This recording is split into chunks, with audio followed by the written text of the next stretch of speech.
السلام ورحمة الله وبركاته. شاشة الخير، ياكم أمو الإبراكي. اليوم شباب راح نسولف بخصوص أخبار الأسبوع الطايح حظه. نبدي بأول خبر طايح حظه، واللي هو إنه أمريكا تختار شنو يا عم العراقي؟ أمريكا تختار الوزارات، يعني تختار الوزير. هسه خلينا نشوف هسه بهذا الفيديو راح نفتهم سوية، لأن أنا حتى ناسي ايش اللي يقوله بالفيديو.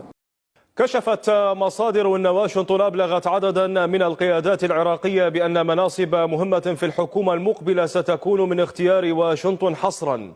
وأوضحت المصادر أن المناصب تشمل وزارات المالية والنفط والداخلية والدفاع ومحافظ البنك المركزي. 6 مناصب تريد تاخذها أمريكا، مو ياخذها لا، تريد تاخذها أمريكا 6 مناصب.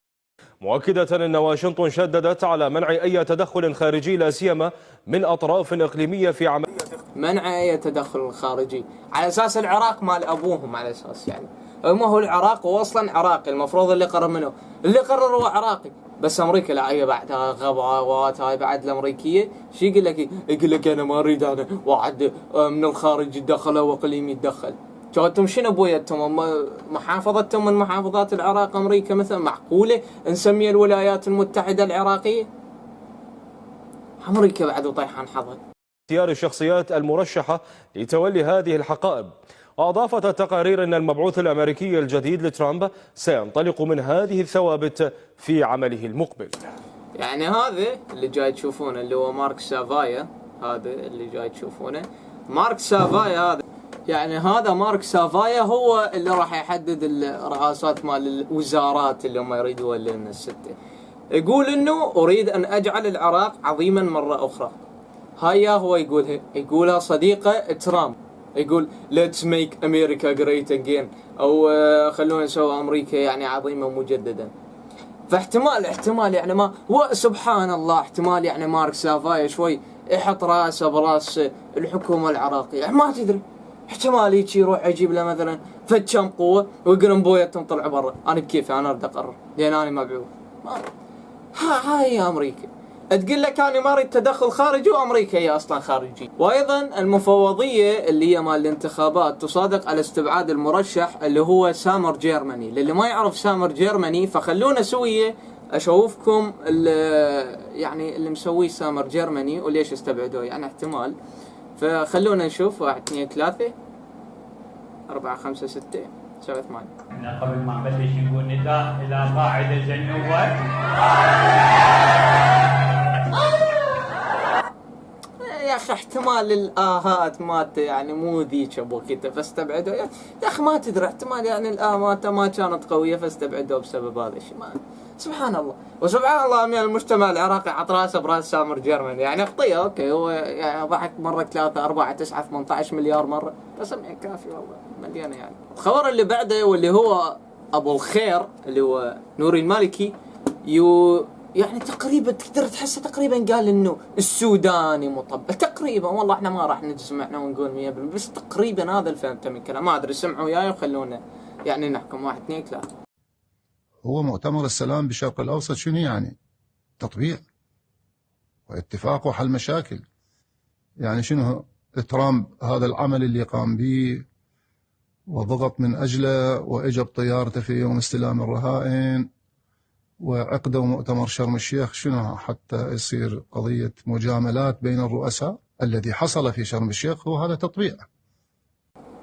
يا اللي راح بشرم الشيخ السيد القائد المفدى المرجع البرلماني السوداني، وخلق أجواء وبيئة للتطبيع. واللي يراقب المشهد يعرف بأن هذه خطوة على طريق التطبيع. لذلك أنا ما أتمنى للعراق أن يكون شريكا في مؤتمر للتطبيع، ولا مؤتمر لحل الدولتين، ولا مؤتمر لحل الدولتين، لأنه العراق الآن أو الدول الأخرى اللي مثل العراق التي ترفض مبدأ الدولتين غير قادرة من خلال هذا المؤتمر على أن تسجل موقفا معارضا أو معترضا على هذه العملية. والحضور، مرة نقول الحضور أفضل من الغياب حتى نسجل حضور رافض أو موافق لكن هنا في مثل هذا الجو الذي انخلق بعد قضية غزة وتسليم الرهائن والفلسطينيين، أصبح الجو بها مثل زفة لمسؤولين حققوا انتصارات، وأصبح كل من يتكلم بكلام في مواجهة هذه الموجة يعتبر هو خارج على سياقات السلام. ولكن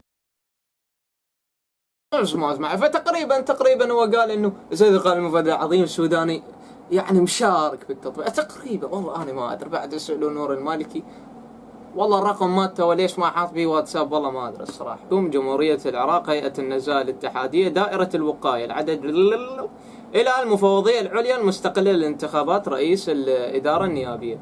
تهديكم الهيئه تحيه، يعني تحيه طيبه وكذا، استنادا الى قانون هيئه النزاهه السيد حسين سعيد كاظم علي ضمن ائتلاف الاعمار والتنميه اللي هو مع السيد القائد المفدى السوداني، مع صورة عن كتاب جامعة الإمام جعفر، والذي يبين عدم صحة صدور الوثائق المقدمة من قبله. يعني شنو؟ يعني مزور. ما أدري والله، أنتم يعني تريدون أحكيكم بعد؟ جاي تقرون إيش مكتوب فوق؟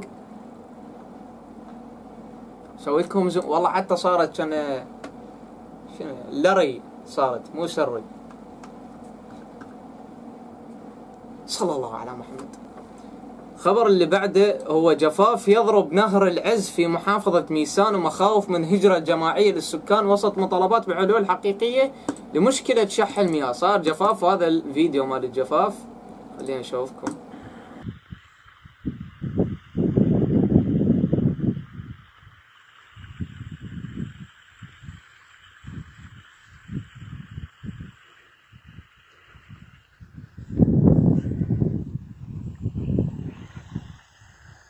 والله تحسه كأنما واحد هيك فتح ماطور يعني، وماطور هيك فيض الشارع، ولا كأنما هناك نهر.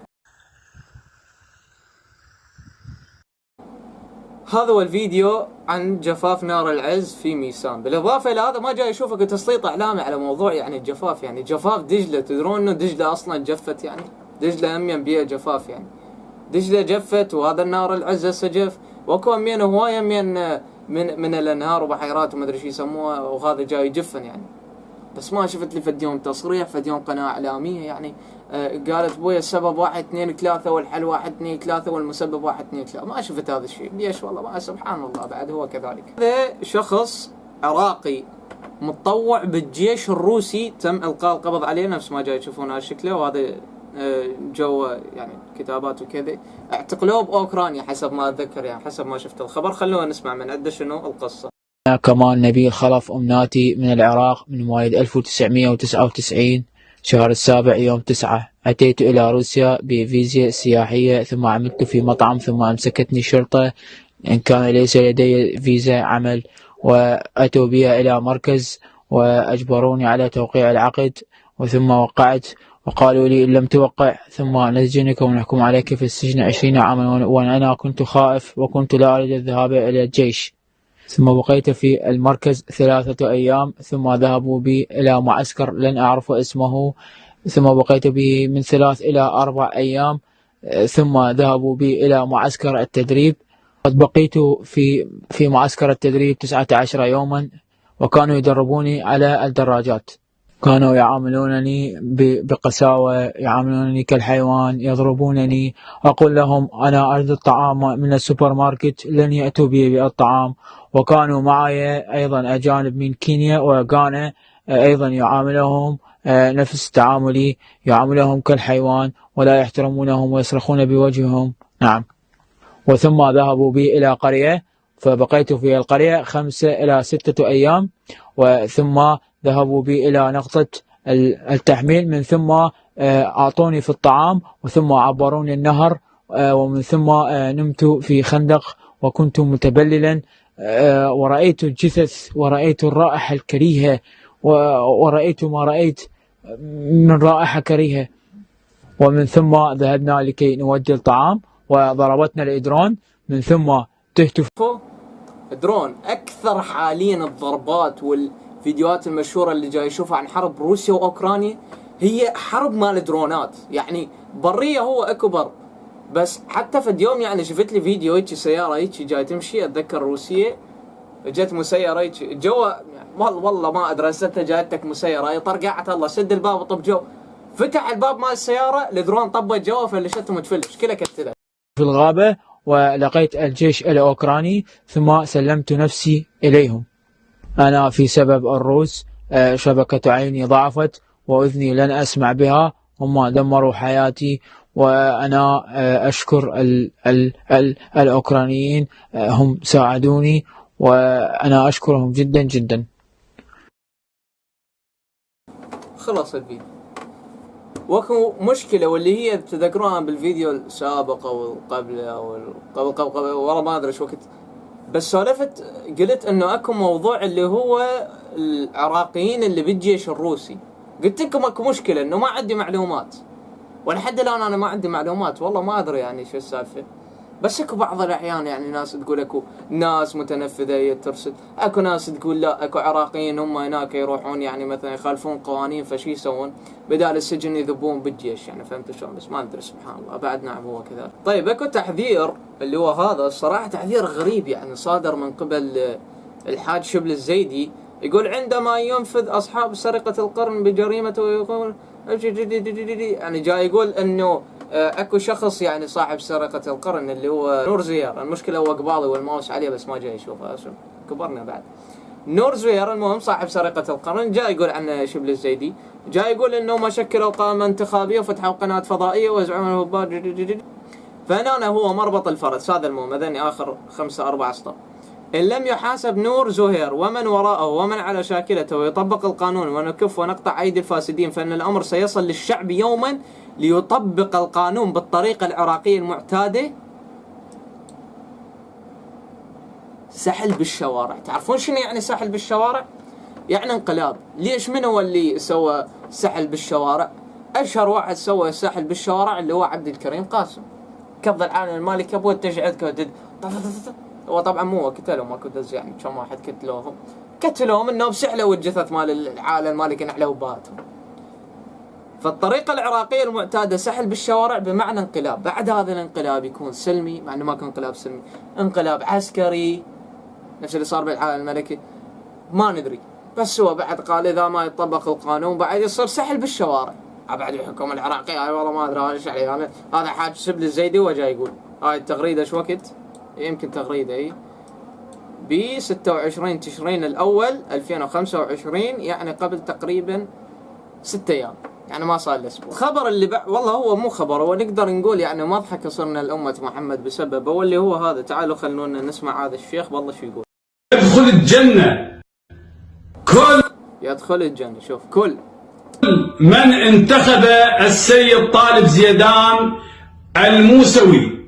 نعم، شلون السيد طالب زيدان الموسوي الدكتور احتوى بالكلية مالته، نعم احتوى كل الشخصيات المرموقة، كل الشخصيات التي لها شأن عند رب العالمين، وممكن هذه الشخصيات إذا رفعت يدها ودعت الله سبحانه وتعالى يستجيب لهم. يا الله يضحك على الله، والله العظيم جاي يضحك على الله. هذا شلون هذا الطوع مامه وحق الله. انا اللي اعرفه يعني بالحوزه انت بالبدايه تدرس مقدمات، بعدين تدرس سطوع، بعدين بحث خارجي، يعطوك عمامه وتتعمم وكذا. تخيل هذا يقول لك تطب لي الجنه انت من وراء انتخاب. يلا بابا عوف الاعمال الصالحه وعوف الصلاه وعوف المدري شنو وعوف الكفر والرده وهاي السوالف هاي كلها، وعوف عدم الايمان بالامامه وهاي السوالف. بس شغلتك انه تنتخب هذا طالب، شغلتك بس تنتخبه وتدخل الجنه بعد برقبه بعد هذا الشيخ، على قولة بعض الشباب اللي يسمعهم، حتى واحده من في يوم ابو تكتك من سمعته من عنده يقول ذبه برقبه عالم واطلع منها سالم. بعد هذا عالم، بعد انتم جاي تشوفونه اطلع ماما ما ادري شنو هاي، بعد هذا اللباس ديني انتم بعد ذبوا برقبته. احنا شكو هذا اطلق الفتوى وقال ابويا انتخبوه وانتم تطبون للجنه، مو بعدين هناك يجي الله يقول لكم بويا انتم شتم هذا ضحك عليكم تقولوا لا الله لا حاسبها، لا مال كيكو الله واضح يقول لك ابويا صلوا وتعبدوا وما ادري شنو لا تؤذي، وعندك احاديث التزم بها وراح طب للجنه وصلى الله على محمد. بعد والله ما ادري حتى ايش احكي. طيب الخبر اللي بعده واللي هو اشعل الساحه السوراقيه مثل ما يقول، يعني الساحه العراقيه والسوريه، اللي هو هذا الى مديريه استخبارات ومكافحه ارهاب النجف. هذا الكل تعرف هذا الخبر. ولو تحية طيبة إشارة إلى الدعوة الجزائية المرقمة هالقد الخاصة بالمتهم محمد سليمان أحمد حسن، قررت هذه المحكمة الحكم على المتهم المذكور بالإعدام شنقا حتى الموت، وذلك وفق أحكام المادة 4 وبدلالة المادة الأولى 1 و2 من قانون مكافحة الإرهاب رقم 13 لسنة 2005 عن هذه القضية فقط للعلم مع التقدير. هذا الشخص طلعوا أهله والظاهرة وطلعوا السوريين والظاهرة، وذاك اليوم شفت فيديو كاظم عراقي يقولوا له أنت شيعي ولاك ولك أنت شيعي، والله لا ناخذ بحق شو اسمه هذا محمد سليمان أحمد. اي لك والله قاعدين بيهددوا بالعالم بسبب انه زين. خلونا نشوف هو شنو اللي مسوي زين. المادة 4 إرهاب شنو تقول؟ خلونا ندخل على المادة 4 إرهاب اللي هي من قانون مكافحة الإرهاب مع الرقم 13 نفس ما جاي تشوفون قانون مكافحة الإرهاب رقم 13 سنة 2005 حسب المادة الأولى والثانية وحسب ما قرينا هسه استونا بالورقة. فبالبداية نشوف تعريف الإرهاب لأنهم ما قالوا المادة الأولى والثانية. تعريف الإرهاب هو كل فعل إجرامي يقوم به فرد أو جماعة منظمة استهدف فردا أو مجموعة أفراد أو جماعات أو مؤسسات رسمية أو غير رسمية، أوقع الأضرار بالممتلكات العامة أو الخاصة بغية الإخلال بالوضع الأمني أو الاستقرار والوحدة الوطنية وإدخال الرعب أو الخوف أو الفزع بين الناس أو إثارة الفوضى تحقيقا لغايات إرهابية. هسه هذا هو تعريف الإرهاب بالمادة الأولى. المادة الثانية اللي تضمن كل هذه التفرعات تعد الأفعال التالية من الأفعال الإرهابية. اقرأوا وياي. يعني هو لازم هو طايح له بطرقاعة من هذين الطرقاعات على مود يحكمون عليه 4 إرهاب مادة 2 تحديدا. أولا العنف والتهديد الذي يهدف إلى إلقاء الرعب بين الناس وتعرض حياتهم وحرياتهم وأمنهم للخطر وتعريض أموالهم وممتلكاتهم للتلف أيا كان فاحش. يعني المهم أنت إذا تعنف أو تهدد اللي هو يهدف إلى إلقاء الرعب بين الناس أو تعرض حياتهم وحرياتهم وأمنهم للخطر فأنت هنا فعل إرهابي. 3 من نظم أو ترأس أو تولى قيادة عصابة مسلحة إرهابية تمارس وتخطط له وكذلك الإسهام والاشتراك في هذا العمل. 4 العمل بالعنف والتهديد على إثارة فتنة طائفية وحرب أهلية واقتتال طائفي وذلك بتسليح المواطنين أو الباقي. أنا الصراحة ما ماخذ له صورة، فخلينا نشوف شنو اللي قالت المحكمة يعني المحكمة العليا بخصوص هذا الموضوع بمعنى التوضيح. فخلينا نشوف التوضيح بخصوص هذا الموضوع. فالتوضيح يوضح المركز الإعلامي لمجلس القضاء الأعلى أن بعض مواقع التواصل الاجتماعي نشرت صورة قرار حكم الصادر عن محكمة جنايات النجف يتضمن حكما بالإعدام بحق مدان يحمل الجنسية السورية بداعي أنه تم اعتقاله بتهمة نشر مقطع فيديو. يعني شنو؟ يعني السوشيال ميديا قالت أن أنتم اعتقلتوا هذا بسبب أنه هو عنده صور ينشرن عن الرئيس السوري اللي هو أبو محمد الجولاني تعدوش ومواد خاصة الجيش الحر. ويوضح المركز الإعلامي أنه هاي المعلومات مو صحيحة. يعني الحكم الصادر بسبب الاعتراف بالتمجيد للإرهاب المقبور الجواد طايح الحظ الساقط النذل الخنيث أبو بكر البغدادي، وكذلك الإشادة والتشجيع بقتل أفراد الجيش العراقي والحشد الشعبي في منطقة الطارمية وذلك بنشر فيديوهات تتعلق بذلك عبر صفحته الشخصية. كما أنه طلب اللي هو هذا محمد سليمان من أشخاص الانتماء لكيان داعش الإرهابي فضلا عن قيامه بنشر فيديوهات وهو يقوم بحرق صورة علي بن أبي طالب الغاية منها إثارة الفوضى والفتن داخل المجتمع الواحد، علما أن هذا الحكم غير نهائي يعني الإعدام غير نهائي وسوف يدقق من قبل محكمة التمييز الاتحادية عند ورود إضبارة الدعوة إلى محكمة التمييز كون الحكم خاضع للتمييز التلقائي. يعني يمجد بأبو بكر البغدادي ويريد يقتل أفراد الجيش العراقي بالطارمية وينشر فيديوهات عن هذا الشيء ويطلب من أشخاص ينتمون الداعش. يعني أدرى بشرفك هسه على هاي الطرقاعات تطلع تالي تقول لا نحن بدنا ابننا وانتو كيف بتعدموا ابن. يعني أدرى ابنك هو خاب غير دعدوش، ابنك غير واحد إرهابي شلون بالله. يعني لا هو المشكلة هذا الجواد هذا نفسه اريد لا تتعامل التوي الإرهابي بحنية وتتعامل وياه بلطف وما ادري شنو وتشبقه هيجي. طبعا انت اول ما تشبقه ما تلحق تشبقه اصلا راح يصيح تكبير راح ينفجر بوجهك على طول. هذا هو الدعدوش. بس انا المستغرب منه انه هم ما سولفوا بسالفة محمود. صراحة تقول لي عمو العراقي من هو محمود؟ محمود هذه صورته نفس ما جاي تشوفون، هذه هي صورة محمود. الصورة ما ماخذها كاملة، الصورة مقصوصة. هاي صورة محمود. زين محمود شنو قالوا عن هذول اللي دافعوا عن محمد سليمان؟ خلينا نشوف. هسه احنا بالله اللي عندنا بالعراق هذا واحد هذا يدعم الدواعش، ها؟ فعادي عدموه تيل بيه هو غير دعدوش؟ شنو تريد من عند الرحمه؟ والله ما نطي رحمه لو جمل الله همين. فخلينا نشوف بالله اللي يدافعون عن محمد سليمان شنو قالوا عن هذا محمود. شوفوا حسب صفحه ضد شبيحه حلب اللي هم عندهم موقع، يقولون قبل قليل تم زحلقه الشبيح محمود عيسى اللي هو شفتوه بالصوره من جبله، منطقه بسوريا اسمها جبله، وذلك في حي الحمدانيه في مدينه حلب على يد اولياء الدم من الاخوه المجهولين. يعني اكو جماعات مسلحه اسمها اولياء الدم قتلوا هذا محمود عيسى. الشبيح اللي ما يقصدون محمود خاض معارك ضد الثوار كما عرف بكتابة التقارير حتى على زملاء وأصدقاء في الجامعة، وكان اليد اليمنى لوالده اللواء محمد عيسى قائد أكاديمية الأسد العسكري من عام 11 ولغاية 2016 الذي احتضن المقاتلين الإيرانيين والروس ولواء القدس وغيرهم من الميليشيات الطائفية، وقد ساهم أيضا بشكل رئيس في غرفة العمليات حصار حلب وإخراجها لحلب. فاحنا عندنا اللواء هذا نفس ما جاي تشوفون اللي عندنا يدعم الدواعش، عندنا هذا يعتبر هذا ارهابي، بس عندهم بسوريا هسه حاليا يعني ما يعتبر ارهابي. ليش؟ لان من جماعتهم. محمود عيسى هم هنا ممكن ما يعتبر ارهابي، بس هناك راح يعتبر ارهابي. ليش؟ لان كل دوله ولها قوانينها، كل دوله ولها نظرتها، كل دوله ولها مجتمعها، كل دوله ولها مؤسساتها، كل دوله ولها سوالفها.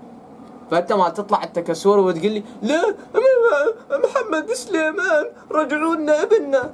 شوريا اللي رجعوا لنا ابننا؟ واحد دعدود جاي يحرض على قتلنا، يعني سوى محرضه سوى على قتلي. تدري انت لو لا انت ايها السوري، تحياتنا للسوري، ايها السوري، طبعا السوريين لوادم والسوريين داعش، ايها السوري، تدري انت بهاي الطرقعه؟ اي واحد يمجد بالدعاديش وخاصه اللي تطلع الطالب انه لا ابويا عوفو ما ادري شنو، انت مين دعدوش انت مثله؟ هي مال كيكو. انا اليوم اشوف هذا ابو بكر البغدادي، هذا ابو بكر البغدادي، ابو بكر البغدادي والله شنو اعوفه يا ابو انه اكو هاي دوله تقول لا هذا يمشي هذا وفق مجتمعنا. طز بيك وطز بمجتمعك امين روح انت وياه الله يطيح حظك وحظيك مجتمع. شو اسوي مجتمعك؟ طز بمجتمعك، انت واحد انت ارهابي انت دعدوش. طبعا الحكم عليك راح يكون اعدام. ليش؟ لانك بالبدايه يعني شنو بالبدايه؟ انت فجرت وفلشت وكفرت وقتلت واغتصبت ودمرت عثت في الارض فسادا اكثر من قارون وقابيل وهابيل وجماعتهم ما ادري شنو. اكثر من هذول. عثت في الارض فسادا انت اكثر من فرعون. تريد تالي ينقل لك والله ابويا تعال انت خلينا نعطيك انت اعفاء وروح ارجع لدولتك سالم غانم. انت قواد انت اول ما توصل للحدود بس تعبر الحدود قوم 100 تحرض عليه، خب نخلص من عندك. كانت باكر عقب انت دا صار عندك سلاح راح تقتلنا. ليش؟ لانك واحد داعش ارهابي، واحد كلب نقص ابن نقص. وبس هاي الاخبار اللي كانت عندنا بهذا الاسبوع. والله ما يعني ما سالفه هذا السوري هذا والله العظيم يعني كلش غريبه سالفه هذا السوري. هو اكو مشكله سامين يعني بسوريا. يعني اكو يعني من الاسمه الحكم يدعمون الدعاديش، تقول لهم ابوي هذا دعدوش هذا عندنا يعتبر هذا ارهابي هذا خلينا عند ما يقول لك لا انا ماني كل خرجت وياه. هسه ايش قد والله العظيم يا اخوان اكو اكله بالعراق يسموها ريزو اللي هي عباره عن رز تمن ودجاج مقرمش وصلصه. اقسم بالله العظيم انه الريزو هذا اخر شيء هسه جاي اكله كله من مطاعم سوريه موجوده بالعراق، كله من سوريين. ليش؟ طعم لذيذ، اسعار رخيصه، تعامل جيد. هذول ارهابيين؟ لا يابا مو ارهابيين، ذول اوادم عايشين حياتهم جاي يسترزقون. بس قواويد مثل هذول الدعاديد ذولي من اين عسامه كان من امريكا. لو داعش امريكا من يحكم عليهم من بالاعدام. هي الطرقاعيه بانه دعدوش مو طرقاع بجنسيه يعني. سوري شنو المشكله وياه؟ سعودي شنو المشكله وياه؟ امريكي شنو المشكله وياه؟ السياسه مال الدوله هي زباله، هي سياسه الدوله خرا، سياسه الدوله زباله. بس هو كمجتمع يعني بيه الاوادم بيه زين وبيه مو زين، مثل بالعراق بيه زين وبيه مو زين. بس هاي شو يسوي بعد؟ ابتلي انا بلوى بعد بهذول، حتى السوريين والله ابتلوا بلوى بايظ طرقاعه. المهم لين يكون خلص المقطع ان شاء الله نشوفكم على الفيديو الجاي. بعد ما ادري والله احتمال تطلع اخبار يعني منها الاسبوع الجاي. جايتنا من عطله اتفرغ لها، اشوف من شو موضوع من نسولف بيه، واحتمال من افتح بثوث. يلا تحياتي لكم ان شاء الله نشوفكم على الفيديو الجاي. كافي شنو تشلبتوا؟ يلا باي.